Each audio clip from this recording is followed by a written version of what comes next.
আল্লাহ সুবহানাহু ওয়া তাআলার পৃথিবী পরিচালনার মূলনীতিতে হুটহাট কোনো কিছু হয় না। কোরআনে যতগুলো ইতিহাস আল্লাহ তুলে ধরেছে একটাতেও হুটহাট কিছু হয়নি। নূহ আলাইহিস সালাতু ওয়াস সালামের কওমকে বন্যা দিয়ে ধ্বংস করেছেন 900 বছরের মাথায়। তো প্রথম যেদিন নূহ আলাইহিস সালামকে অস্বীকার করেছিল ওই দিনই তো আল্লাহ চাইলে ধ্বংস করে দিতে পারে, কিন্তু নূহ আলাইহিস সালাম দাওয়াত দিতে থাকলো 950 বছর, আল্লাহ ধ্বংস করলেন 950 বছর পর। তথা ধ্বংস করার পট, ক্ষেত্র, প্রেক্ষাপট আল্লাহ প্রস্তুত করেন, কোনো কিছু আল্লাহ হুটহাট করেন না। বাংলাদেশে এমন একটা দিন ছিল যখন মানুষ কোনো দিন কল্পনাও করেনি যে গত 16 বছর যারা শাসন করেছে তারা এক সময় দেশ থেকে পালিয়ে যাবে, কল্পনাও করেনি। কিন্তু মানুষ হয়তো যারা সরাসরি অত্যাচারের শিকার হয়েছে তারা হয়তো মনে করত যে এইটা হয়তো আর কোনোদিন শেষ হবে না, কিন্তু আল্লাহ সুবহানাহু ওয়া তাআলার পরিকল্পনা ছিল ভিন্ন। আল্লাহ সুবহানাহু ওয়া তাআলা সাথে সাথেই কোনো কিছু করেন না। ইউসুফ আলাইহিস সালাতু ওয়াস সালাম যেই দিন কুয়াতে নিক্ষিপ্ত হয়েছেন ভাইদের মাধ্যমে, আল্লাহ জিবরাইলকে বলবেন, জিবরাইল ওই যে আমার বান্দা ইয়াকুব কাঁদতেছে, তার ছেলে হারিয়ে গেছে, এই দুঃখে কাঁদতেছে, আল্লাহর কাছে দোয়া করতেছে, আল্লাহ আমার ছেলে হারিয়ে ফেলেছি, ছেলেকে ফেরত দাও। তো জিবরাইল ওই যে কুয়ার মধ্যে ইউসুফ পড়ে আছে ওকে উঠিয়ে নিয়ে গিয়ে তার বাপের কাছে পৌঁছে দাও। কত সহজ, 1 সেকেন্ড 1 মিনিটে কাজ হয়ে যাবে, নবীর দোয়া কবুল হয়ে যাবে। অথচ আল্লাহ সুবহানাহু ওয়া তাআলা ইউসুফ আলাইহিস সালাতু ওয়াস সালামকে তার বাপের কাছে ফিরিয়ে দিচ্ছেন কত লম্বা ঘটনার পর, অন্তত 30, 35, 40 বছর পর। কোথায় মানুষের বাড়িতে, রাজার বাড়িতে চাকর কৃতদাস হিসেবে কাজ করলেন, মিথ্যা অপবাদ মাথায় নিয়ে জেলে গেলেন, 7 বছর জেলে থাকলেন। জেলের মধ্যে তো জেল থেকেও তো আল্লাহ এমনি বের করতে পারেন, ফেরেশতাকে গিয়ে বলবেন ওই যে জেলের মধ্যে ইউসুফ বন্দি আছে, উঠিয়ে দেওয়ালটা পার করে দাও, কত সহজ। তো জেল থেকে ইউসুফ আলাইহিস সালাতু ওয়াস সালামকে বের করার জন্য আল্লাহ সুবহানাহু ওয়া তাআলাকে সিস্টেম তৈরি করতে হয়েছে, এই জন্য তিনি লাতিফ। কি সিস্টেম তৈরি করলেন? বাদশাহ স্বপ্ন দেখলো, সেই স্বপ্নের কেউ ব্যাখ্যা দিতে পারে না। তো আগের যারা জেলের সঙ্গী ছিল তারা বাদশাকে বলল যে জেলে একজন ব্যক্তি আছে যে ব্যাখ্যা দিতে পারবে, ডাকো। ব্যাখ্যা দেওয়া হলো, ব্যাখ্যা মনোপুত হলো, এবং তিনি নিজে থেকে বললেন যে আমাকে এই দায়িত্ব দিলে দায়িত্ব আমি সঠিকভাবে পালন করতে পারবো, তবে শর্ত হচ্ছে যারা আমার উপর মিথ্যা অপবাদ দিয়েছিল এদেরকে মিথ্যা অপবাদ তুলে নিতে হবে, মিথ্যা অপবাদ তুলে না নিলে আমি জেল থেকে বের হব না এবং কোনো দায়িত্ব পালন করব না। তারপরে তার ভাইদের সাথে তার সাক্ষাৎ হচ্ছে যখন ভাইয়েরা ওই দুর্ভিক্ষের সময় খাবার নেওয়ার জন্য সেখানে যাচ্ছে। তাহলে প্রত্যেকটা জিনিস এমনভাবে ঘটতেছে যে কেউ বুঝতে পারবে না যে এই এতগুলো জিনিস ঘটানো হচ্ছে, সব শেষে ইউসুফ আলাইহিস সালামকে তার বাপের কাছে ফিরিয়ে দেওয়া হবে। তার পট পরিবর্তন হচ্ছে, প্রেক্ষাপট তৈরি হচ্ছে। তো যেই দিন ইয়াকুব আলাইহিস সালাতু ওয়াস সালাম তার 11 সন্তানকে সহ মিশরে যাচ্ছেন, সেই দিন মিশরে গিয়ে 11 ভাই ইউসুফ আলাইহিস সালাতু ওয়াস সালামকে সিজদা করতেছে। তখন ইউসুফ আলাইহিস সালাতু ওয়াস সালাম তার বাপ ইয়াকুব আলাইহিস সালামকে বলছে, আব্বা আমি আপনাকে ছোটতে বলেছিলাম ইন্নী রাআইতু আহাদা আশারা কাওকাবা, আমি দেখছি যে 11টা তারকা আমাকে সিজদা করতেছে। ওই যে ছোটবেলায় স্বপ্ন দেখেছিলাম 11টা তারকা আমাকে সিজদা করতেছে, সেই 11টা তারকা আমার 11 ভাই। আজ 40 বছর পর আমার 11 ভাই আমাকে সিজদা করতেছে। তো একটা স্বপ্ন বাস্তবায়ন হতে সময় লাগলো 40 বছর। তারপরের কোরআনের আয়াত ওই অংশেই, ইন্না রব্বি লাতিফ, আমার প্রতিপালক অনেক সূক্ষ্ম, খুব সূক্ষ্মভাবে আল্লাহ সুবহানাহু ওয়া তাআলা কাজ করেন। তো যেটা বলছিলাম যে গাজার শিশুদের কান্না যদি অভিশাপ হিসেবে পৃথিবীতে ফিরে আসে, এবং আসবেই, আজ হোক কাল হোক, আল্লাহ সুবহানাহু ওয়া তাআলা সেই প্রেক্ষাপট কীভাবে তৈরি করবেন আল্লাহ ভালো জানেন। মুমিন এবং মুসলমানদের সাথে সবচেয়ে বেশি শত্রুতা করবে পৃথিবীতে 2টা জাতি, একটা হচ্ছে পাশের দেশের ব্রাহ্মণ্যবাদী মুশরিকরা, আর একটা হচ্ছে ইসরায়েলের জায়নিস্ট ইহুদিরা।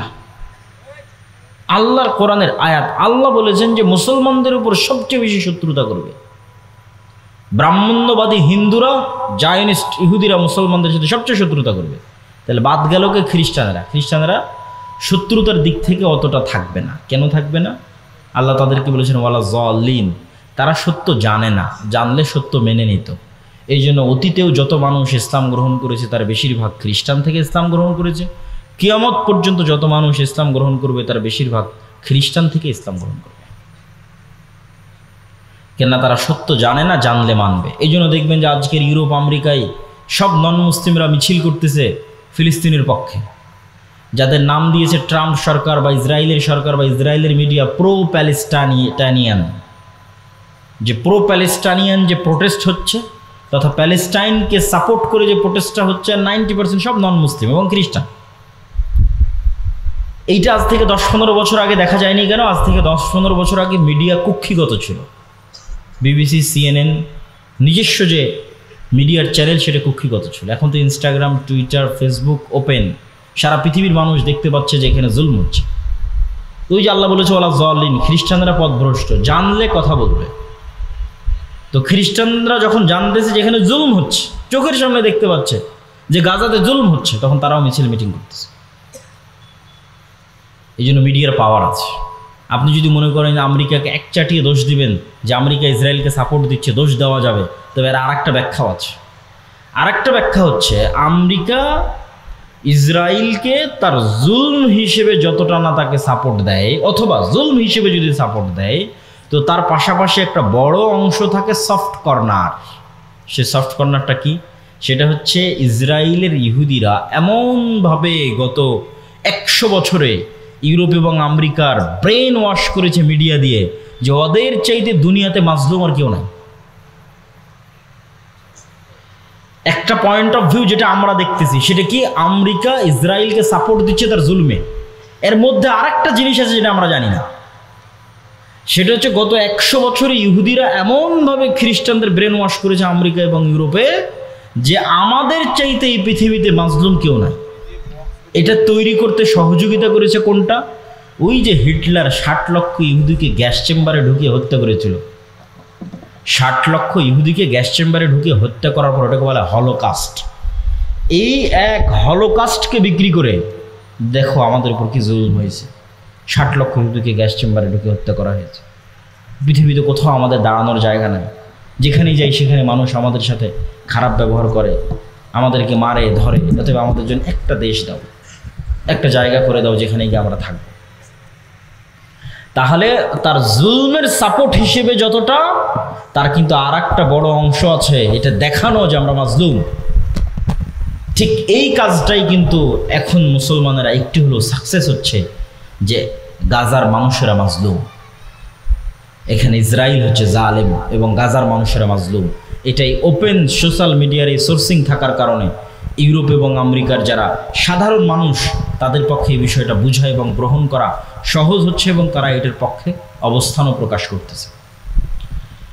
তো তাদের লজিকটা বলতে চাচ্ছিলাম যে ইসরায়েল বা ইহুদি বা ব্রাহ্মণ্যবাদী যে দুইটা জাতির কথা আল্লাহ বলল যারা মুসলমানদের সাথে সবচেয়ে বেশি শত্রুতা করবে, লজিকটা কি? লজিকটা হচ্ছে সুপারিয়রিটি থিওরি। ইহুদিরা বিশ্বাস করে যে তারা চোজেন বাই দ্য গড, তথা আল্লাহর পক্ষ থেকে পৃথিবীতে বাছাইকৃত একমাত্র আল্লাহর সন্তান হচ্ছে ইহুদিরা, বলেন নাউজুবিল্লাহ। এই জন্য কেউ ধর্ম চেঞ্জ করে ইহুদি হতে পারবে না, জন্মগত ইহুদি হতে হবে। এই কারণে তারাবাদে, যেহেতু তারা চোজেন বাই দ্য গড, আল্লাহ কর্তৃক বাছাইকৃত আল্লাহর সন্তান, তাদের বিশ্বাস অনুযায়ী এই জন্য তারাবাদে আর বাকি পৃথিবীর সবাই হচ্ছে গরু, ছাগল, মহিষ, ভেড়া, বকরি অথবা পশু প্রাণীও নয়। এদের জবাই করলেই কি কোনো ফিলিংস কাজ করবে না, কেননা তার ব্রেনে আছে সুপারিয়রিটি থিওরি। সে তার রব কর্তৃক বা আল্লাহ কর্তৃক বাছাইকৃত পৃথিবীর একমাত্র সন্তান, বাকি সব গোলাম। একই সুপারিয়রিটি থিওরি আমাদের পাশের দেশের ব্রাহ্মণ্যবাদীরা বিশ্বাস করে। এরা বিশ্বাস করে কি যে আমরা তাদের বিশ্বাস অনুযায়ী আমরা ভগবানের মাথা থেকে তৈরি হয়েছি। এই জন্য কেউ নতুন করে ধর্ম চেঞ্জ করে ব্রাহ্মণ হতে পারবে না। ব্রাহ্মণ জন্মগত হতে হবে, লিগ্যাসি বংশগত হতে হবে। তো ব্রাহ্মণরা কোত্থেকে তৈরি হয়েছে? ভগবানের মাথা থেকে তৈরি হয়েছে। আর বাকি ক্ষুদ্র, তারপরে হচ্ছে কি বলার বৈশ্য, ক্ষত্রিয়, যত ওদের যে জাত পাতের যে ভেদ আছে, নিম্ন শ্রেণীর হিন্দু যারা আছে, বলি দেওয়া লাগলে ওদের ছেলে মেয়েকে বলি দাও, যা করা লাগবে সব ওদের, কাজ করবে ওরা, খাটবে ওরা, ব্রাহ্মণেরা বসে থেকে খাবে, বাকি সব গোলাম। এটাই কিন্তু হিন্দু কালচার। এবং এই কারণেই কিন্তু বাংলাদেশের মুসলমানেরা এত বেশি মুসলমান হয়েছে। কেন? বাংলাদেশের মুসলমানেরা বেশিরভাগ নিম্ন বর্ণের হিন্দু ছিল। যখন বিদেশ থেকে মুসলমানরা এই দেশে প্রবেশ করেছে তখন এই দেশের হিন্দুরা দেখেছে এর চাইতে সাম্যতার ধর্ম, এর চাইতে সমতার ধর্ম, এর চাইতে মানবতার ধর্ম, যেখানে রাজা কি, বাদশাহ কি, আমির কি, প্রজা কি, এক সিস্টেমে, এক কাতারে, এক মসজিদে, কেউ বলতে পারবে না যে এই মসজিদে ওই জায়গাটা আমার, কেউ আগে জায়গা না যাক, এই জায়গাটা আমার, এখানে যেন কেউ না বসে, কোনো ক্ষমতা নাই। রাজা বাদশাহ কারো ক্ষমতা নাই। মসজিদে যে যেভাবে প্রবেশ করেছে, সে যেভাবে জায়গা পেয়েছে সে সেখানে বসবে, সে সেখানে সালাত আদায় করবে, পায়ের সাথে পা মিলাবে। এই যে ইসলামের মধ্যে কালারকে কেন্দ্র করে, জন্মগতকে কেন্দ্র করে, কোনো কিছুকে কেন্দ্র করে যে কোনো ভেদাভেদ নাই, যে রাসূল সাল্লাল্লাহু আলাইহি সাল্লাম হাদিসে বলেছে লা ফাজলা লিয়া আরাবিয়্যিন আলা আজামিয়্যিন ওয়ালা লিয়া আজামিয়্যিন আলা আরাবিয়্যিন, যে কোনো আরবের ন্যূনতম প্রাধান্য নাই কোনো অনারবের উপর, কোনো অনারবের ন্যূনতম প্রাধান্য নাই কোনো আরবের উপর, কোনো কালো রঙের মানুষের ন্যূনতম প্রাধান্য নাই সাদা রঙের মানুষের উপর, কোনো সাদা রঙের মানুষের ন্যূনতম প্রাধান্য নাই কোনো কালো বর্ণের মানুষের উপর। এই যে বিশ্বের সবচেয়ে শ্রেষ্ঠ মানুষকে শুধুমাত্র আদম সন্তান হিসেবে ট্রিট করা, যদি জো বাইডেন তো জো বাইডেনও আদম আলাইহিসসালাতু ওয়াসসালামের সন্তান, ডক্টর ইউনুস তো ডক্টর ইউনুস আদম আলাইহিসসালাতু ওয়াসসালামের সন্তান, বাই বর্ন, জন্মগতভাবে রক্তের দিক থেকে এরা সমান। গায়ের রঙের কারণে, কোন বংশে জন্মগ্রহণ করেছে, কোন এলাকায়, কোন দেশে জন্মগ্রহণ করেছে, এর কারণে মান সম্মানের কোনো কমতি হবে না। মান সম্মানের কমতি হবে কাজের কারণে, কর্মের কারণে। তো যখন এই অঞ্চলের নিম্নবর্ণের হিন্দুরা দেখলো যে তো এর চেয়ে শ্রেষ্ঠ ধর্ম আর হয় না, তখন দলে দলে ইসলাম গ্রহণ করেছে। তাহলে ওখানে ইহুদিদের সুপারিয়রিটি থিওরি, এখানে হিন্দুদের সুপারিয়রিটি থিওরি। ব্রাহ্মণ্যবাদী হিন্দু আর জায়নিস্ট ইহুদি, এরা হচ্ছে সুপারিয়রিটি থিওরিতে বিশ্বাস করে। এরা বাদে যেমন ব্রাহ্মণ্যবাদী হিন্দুরা মুখে বলুক আর না বলুক, তারা কি মনে করে? তারা মুসলমানদের মনে করে লেচ্ছ, জবন, অস্পৃশ্য। অস্পৃশ্য মানে যাকে টাচ করাও যায় না, এতটা অপবিত্র। শেখ মুজিবুর রহমান তার আত্মজীবনীতে লিখেছে, সে তার এক হিন্দু বন্ধুর বাড়িতে বেড়াতে গেছিল, এই কারণে ওর মা ওর খালারা মিলে ওই বাড়ি 7 বার করে ধুয়েছে, কেননা মুসলমান প্রবেশ করেছে ওই বাড়িতে। অস্পৃশ্য, যাকে স্পর্শ পর্যন্ত করা যায় না। এই সুপারিয়রিটি থিওরির কারণে আজকে তাদের এত অহংকার। এই জন্য মুসলমানদেরকে তারা পশু প্রাণী মনে করে না। আজকে গাজায় যা দেখছেন, এরকম অবস্থা যে বাংলাদেশে হবে না তার কোনো গ্যারেন্টি নেই। বাংলাদেশের ভাগ্য ভালো যে 24 জুলাইয়ের যে আন্দোলন, সেটার কারণে হয়তো বাংলাদেশের ওই ভাগ্য বরণ করা, গাজার ভাগ্য বরণ করা হয়তো আর 10, 15, 20 বছর, 50 বছর হয়তো পিছিয়ে গেছে। তবে মুসলমানদের জন্য সুযোগ আছে, বাংলাদেশের মুসলমানদের জন্য সুযোগ আছে যে তারা যদি তাদের ঈমান, আমল, আকীদায় অটল এবং অটুট থাকে, তাহলে এটার থেকে বাঁচতে পারবে। আমি সে আলোচনাটাই করছিলাম, আবারও আলোচনার মূলে ফিরে যাই যে আমরা মুসলমানদের এই যে অধঃপতন, এটার এই শিকার হয়েছে, এটার কারণ কি? আমি বলছিলাম যে এটার মানদণ্ড ফিলিস্তিন দিয়ে দাঁড় করানো যাবে। কিভাবে ফিলিস্তিন দিয়ে দাঁড় করানো যাবে? এই ফিলিস্তিন যখন ওমর রাদিয়াল্লাহু তাআলা আনহু বিজয় করে, এই ফিলিস্তিন যখন সালাহুদ্দিন আইয়ুবী বিজয় করে, তখন আপনি এবার ইতিহাস পড়েন কি ছিল ওমর রাদিয়াল্লাহু তাআলা আনহুর কাছে। আল্লাহর কসম করে বলতে পারি, আমি আল্লাহর কসম করে বলতে পারি, আজকে একটা মুসলিম দেশের যা ক্ষমতা আছে তার 60% ক্ষমতা ওমর রাদিয়াল্লাহু তাআলা আনহুর ছিল না। আজকে সৌদি আরব, তুরস্ক, মালয়েশিয়া, পাকিস্তান, বাংলাদেশ, মিশর, এদের যে দুনিয়াবি যে ক্ষমতা আছে তার 60% ক্ষমতা ওমর রাদিয়াল্লাহু তাআলা আনহুর ছিল না। রোমান এম্পায়ারের সাথে তুলনা করলে কিছুই না। তাহলে কি দিয়ে ওমর রাদিয়াল্লাহু তাআলা আনহু জেরুজালেম বিজয় করলেন? 12,000 মুজাহিদ জেরুজালেম ঘেরাও করে আছে 1 মাস থেকে, তার মধ্যে 4,000 সাহাবী। আবু উবাইদা ইবনুল জাররাহ চিঠি লিখেছে আমিরুল মুমিনিন খলিফাতুল মুসলিমিন ওমর ইবনুল খাত্তাবের কাছে যে পাদ্রীরা বলছে আপনি না আসলে চাবি হস্তান্তর হবে না। ওমর রাদিয়াল্লাহু তাআলা মদিনা থেকে রওনা দিলেন জেরুজালেমের উদ্দেশ্যে, 1200 কিলোমিটারের পথ। যখন জেরুজালেমে প্রবেশ করতেছেন তখন তিনি উটের রশি ধরে টানতেছেন আর তার গোলাম উটের পিঠে বসে আছে। আবু উবাইদা ইবনুল জাররাহ হন্তদন্ত হয়ে ছুটে এসে বলছে, ইন্নার রোমান লা ইয়ানজুরু ইলাইনা নাজরাতা কিল্লা, আমিরুল মুমিনিন করেছেন কি? আপনার জামা কাপড়ের অবস্থা আর এইভাবে উটের রশি ধরে টানা, এগুলো দেখলে তো পাদ্রীরা হাসাহাসি করে। কেন ওরা তখন রোমান এম্পায়ারের সবচেয়ে বড় তীর্থস্থান হচ্ছে জেরুজালেম। কত বড় বিজয় এটা! এখন কল্পনা করেন যে এখন যান আপনি বিজয় করেন জেরুজালেম। তো এখন বাংলাদেশের ওই চিরির বন্দরের রানীর বন্দরের একটা কৃষক বাংলাদেশ থেকে উঠে গিয়ে জেরুজালেম বিজয় করে নিল। এটা যেমন ওমর রাদিয়াল্লাহু তাআলা আনহুর ওই যুগে জেরুজালেম বিজয় করা তেমন। আমি মনে হয় বুঝাতে পারি না, আবারও বলি। আজকে বাংলাদেশের চিরির বন্দরের রানীর বন্দরের একটা কৃষক এখান থেকে উঠে গিয়ে আমেরিকা আছে, ইসরায়েল আছে, ইংল্যান্ড আছে, চায়না আছে, রাশিয়া আছে, বিশ্বের এত সুপার পাওয়ার থাকতো জেরুজালেম বিজয় করে নিয়েছে। এইটা যেমন ঠিক ওই যুগে রোমান এম্পায়ার এবং ওই যুগের পারস্য এম্পায়ার, পার্সিয়ান এম্পায়ারের উপস্থিতিতে আরবে তৈরি হওয়া এক মরুভূমি থেকে উঠে আসা এক রাখাল, যাকে কেউ চিনত না, ওমর ইবনুল খাত্তাব, খালি হাতে জীর্ণ শীর্ণ অবস্থায় জেরুজালেম বিজয় করে নিয়েছে। তো যে ওমর রাদিয়াল্লাহু তাআলার কাছে কিছু ছিল না। তো আবু উবাইদা ইবনুল জাররাহ বলছে যে আপনাকে দেখলে তো এরা আমাদেরকে ছোট মনে করবে, আপনি যেভাবে আসছেন। ওমর রাদিয়াল্লাহু তাআলা বলছে আমরা জাহিলি যুগে কেউ আমাদের চিনত না। এই বাংলাদেশের একটা কৃষককে যেমন কেউ চিনে না, মাঠে কাজ করা কৃষককে, তো ওই মরুভূমির রাখালকে কে চিনবে? কেউ চিনত না। ওমর রাদিয়াল্লাহু তাআলাকে কেউ চিনত না, জাহিলি যুগে আমাদের কেউ চিনত না। আজকে আমার হাতে জেরুজালেম বিজয় হচ্ছে। তো আমার হাতে জেরুজালেম বিজয় হচ্ছে আ'আজ্জানাল্লাহু বিল ইসলাম। এই সম্মানটা আমরা অর্জন করেছি, এই ক্ষমতাটা আমরা অর্জন করেছি তাকওয়া, পরহেজগারিতা, আল্লাহ ভীরুতা দিয়ে।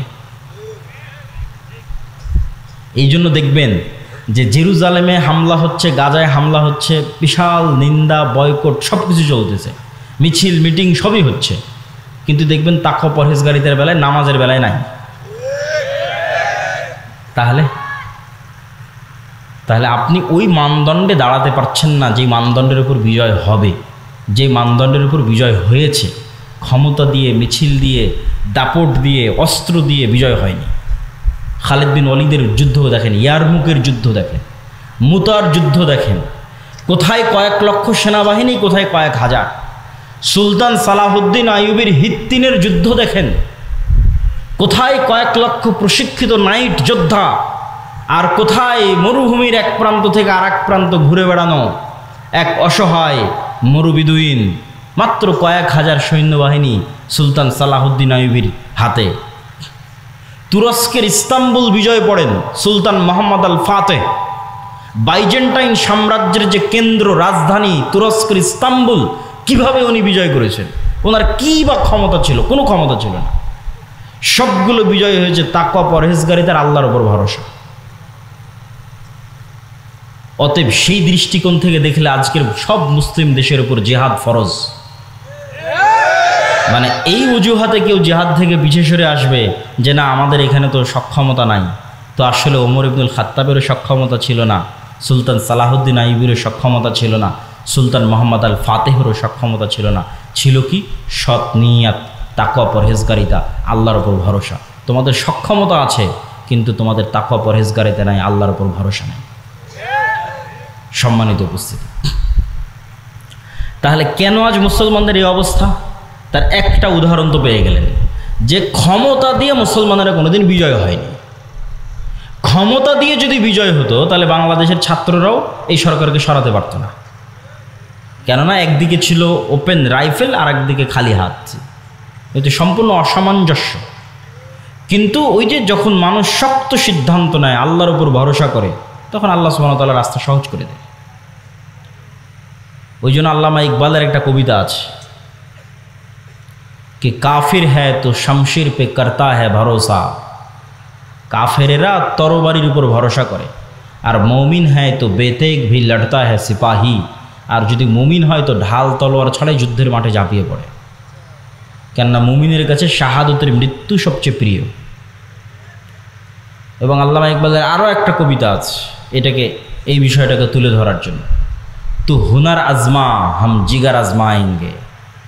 তোর কাছে অস্ত্র আছে, তুই তোর রাইফেল আর বম যত আছে সব পরীক্ষা কর, আর আমরা কিসের পরীক্ষা দিব? আমরা হচ্ছে জীবনের পরীক্ষা দিব।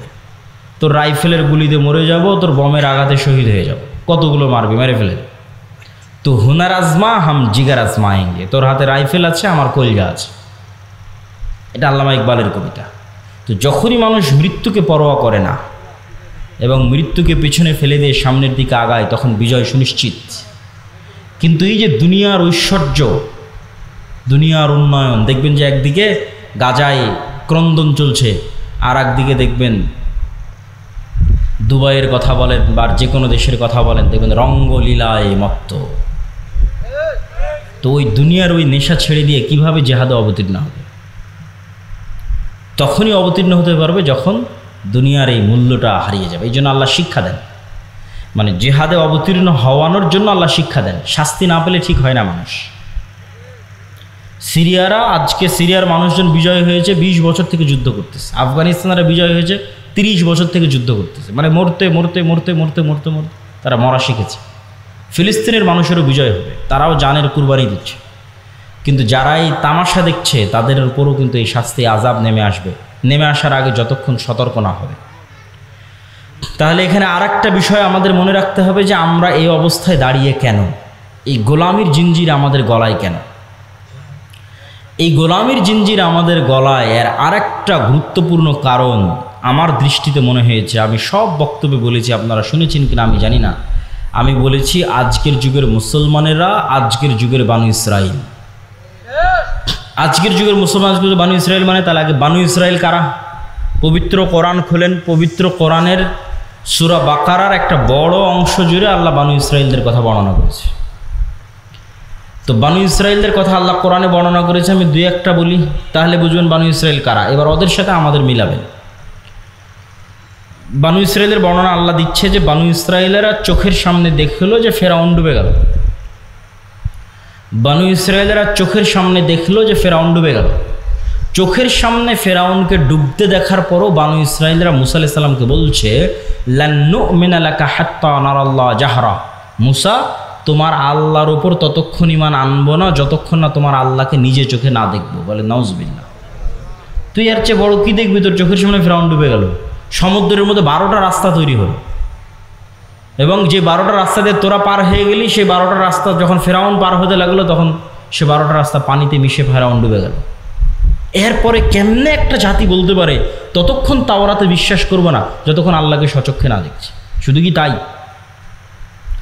এই সমুদ্র যখন পার হয়ে গেল তখন এটা মরুভূমি। তুর পাহাড় যদি কোনোদিন দেখতে পান, মিশরে যদি কোনোদিন যান, তুর পাহাড় যদি দেখেন, তাহলে দেখবেন তুর পাহাড় এবং তার আশেপাশের পুরো অঞ্চল মরুভূমি, আর এক পাশের অঞ্চল সমুদ্র। তো যেই সমুদ্র মুসা আলাইহিস সালাম পার হয়েছে, আর এই তুর পাহাড়ের আশেপাশে মুসা আলাইহিস সালাম ঘুরপাক খাচ্ছে সমুদ্র পার হওয়ার পর, ফেরাউনের মৃত্যুর পর। তো মরুভূমিতে তো পানিও বের হবে না, মরুভূমিতে তো কোনো ফসলও হবে না। তাহলে পানি বলতে সমুদ্রের পানি, সমুদ্রের পানি তো লবণ পানি। তো লবণ পানি খাবে কীভাবে? ওয়াইজ ইস্তাসকা মূসা লিকওমিহি ফাকুলনা যরিব বিআসাকাল হাজার ফানফাজারাত মিনহু ইসনাতা আশারাতা আইনা। যখন বানু ইসরাইল মুসা আলাইহিস সালামকে বলল মরুভূমিতে পানির ব্যবস্থা নাই, তোমার আল্লাহকে বলো পানির ব্যবস্থা করে দিতে, তখন আমরা মুসাকে বললাম, মুসা তোমার হাতের লাঠি পাথরে আঘাত করো। যখন মুসা আলাইহিস সালাম বিসমিল্লাহ বলে হাতের লাঠি পাথরে আঘাত করলেন, তখন মরুভূমির মধ্যে পানির কোনো উৎস ছাড়াই পাথরের মধ্যে থেকে 12টা ঝর্ণা বের হয়ে গেল। আল্লাহু আকবার। তা পানির ব্যবস্থা হয়ে গেল। খাবার, তুমি আল্লাহ বলছে তোমাদের জন্য জান্নাত থেকে মান্নার সালোয়া পাঠাবো খাবার হিসেবে।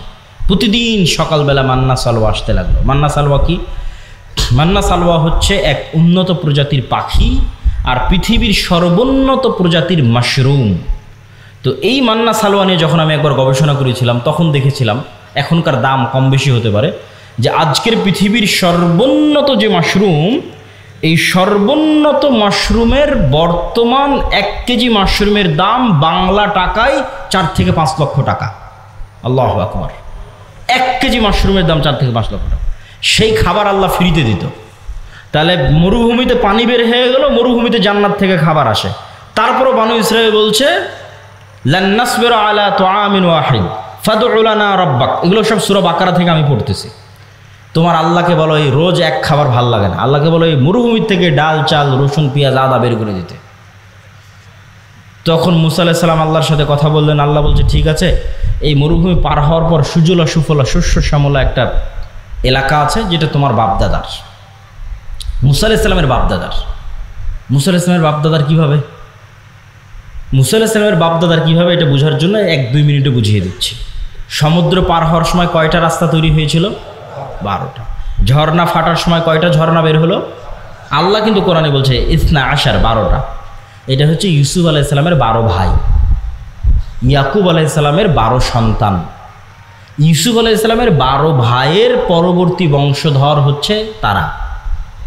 ইউসুফ আলাইহিসসালামের 400 বা 300 বছর পর মুসা আলাইহিসসালাম আসছে, ওই বংশে, ইব্রাহিম আলাইহিসসালামের বংশে, ইসাক আলাইহিসসালামের বংশে, ইয়াকুব আলাইহিসসালামের বংশে, ইউসুফ আলাইহিসসালাম এবং তার ভাইদের বংশে, তারাই বানু ইসরাঈল। তাহলে এরা সবাই হচ্ছে নবীদের সন্তান। কোন নবীর সন্তান?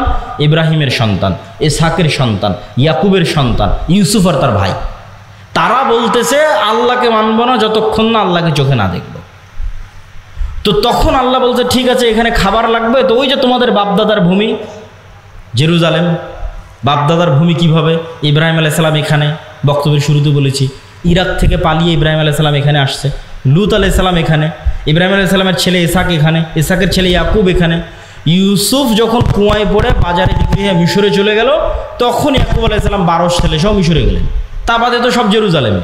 তাহলে আজ 400 বছর পর, ওই যে 400 বছর আগে ইউসুফ আলাইহিসসালাম মিশরে গেছিল, তারপর ভাইয়েরা মিশরে গেছিল, আজ 400 বছর পর বানু ইসরাইলকে আল্লাহ বলছে, মুসা আলাইহিসসালামকে আল্লাহ বলছে তোমার বাপদাদার ভূমি, যেখানে ইব্রাহিম থাকতো, ইসহাক থাকতো, ইয়াকুব থাকতো, ওটা সুজলা সুফলা শস্য শ্যামলা, যাও যুদ্ধ করে বিজয় করো।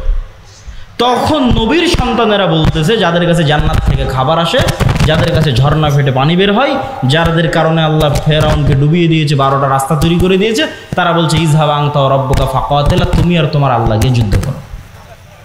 নাউযুবিল্লাহি মিন যালিক। তাহলে এরা হচ্ছে বানু ইসরাঈল। তো এদের সাথে মুসলমানদের তুলনা কি?